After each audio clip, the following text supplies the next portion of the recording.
I left my husband because he couldn't get over his parents dying, and I don't feel guilty about it. My husband was always very close with his parents, and when they passed away in a car crash 5 years ago, he went into a deep slump. He wouldn't leave his bed, and I took on every chore and cared for our newborn by myself. The problem is, it's been like this for 5 years. For 5 years, he hasn't left his bed, and I mean that literally. He expected me to cook his meals, and when I was at work, he ordered takeout. We hadn't had intimacy in 5 years. I didn't remember the last time he kissed me. He barely speaks to our 6-year-old daughter. I did every household chore myself. I worked 60-hour weeks. I finally worked up the courage and decided to put my foot down about everything. For the sake of our kids, for me, and especially for him. I sat next to him on the bed, took his hand gently in mine, and spoke softly. I know it's hard. It's been really hard for both of us, but we can't keep going on like this. Stuck in this endless sadness. Our kid missed you. I miss you too.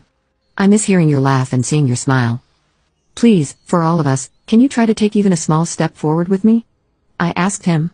He looked back at me. I saw a singular tear fall down his cheek. He squeezed my hand weakly and said, I don't know if I can. I was beginning to lose my patience. I told him he had to get up. He had to. I didn't care how sad he felt. He had to get up. He went silent. The air felt heavy, and then I said that I couldn't keep doing this alone. I was tired. He told me that I had no idea of how it felt to lose my parents and refused to speak to me after that. I yelled, You're seriously telling me I don't understand what it's like to lose someone? You were getting your master's degree. You were studying to be something. While you were in school, I supported you through everything. I paid for your tuition. I paid for the house that we're living in.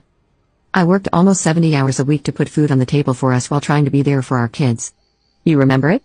During that time, Andrew died. My own brother and I couldn't even attend his funeral because I had to work to put food on our table. When Drew died, I didn't have time to mope around and stay in bed every day. I had to get up and work even harder for you. For us. I was still here for you. When you decided to leave school in the middle of the semester, I still paid for the full class.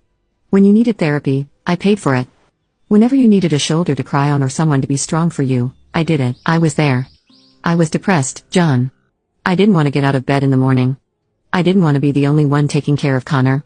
Taking him to school every day before I work a 10-hour shift and not being able to greet him as he gets off the bus. I'm not trying to invalidate your feelings, but after 5 years of grieving, I'm tired. John didn't say anything. He just looked at me.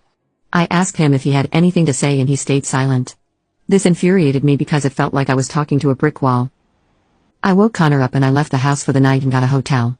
I needed some space away. On the drive there, Connor asked me why Dad wasn't coming with us, and I told him that he would rather stay in bed because he needed some rest. After we left, he kept calling me and texting me. I texted him back that I would see him in the morning and he sent a text to come back home that instant, but I needed some space from him. I turned my phone on Do Not Disturb, put Connor to bed, and got his clothes ready for school the next morning. While he was asleep, I started writing a letter to give to John. The next morning, I woke up Connor and drove him to school. Since our home was in between his school and my job, I stopped by the house and dropped off the letter. In it, I told John how much I loved him and wanted the best for him. I told him again everything that I said the night before. How I was tired and couldn't keep working 50, 60-hour weeks to support our family while I was the only one taking care of Connor. I was also the only one keeping up with the house and it was starting to get worse. Clothes and dishes would often pile up in the sink and would still be there when I got home. The rooms were messy if I didn't straighten them up, and you can forget about dusting. After 5 years of keeping this up, I was getting burned out. At the end of the letter, I told him that if he couldn't help me with anything or get out of bed for himself, then I would have to get a divorce. I left the letter on the kitchen counter. Before work, I would normally buy him breakfast or cook him breakfast, but I didn't have the time that morning. So I knew he would come downstairs and see it. Now you can watch the second part by pressing share and more.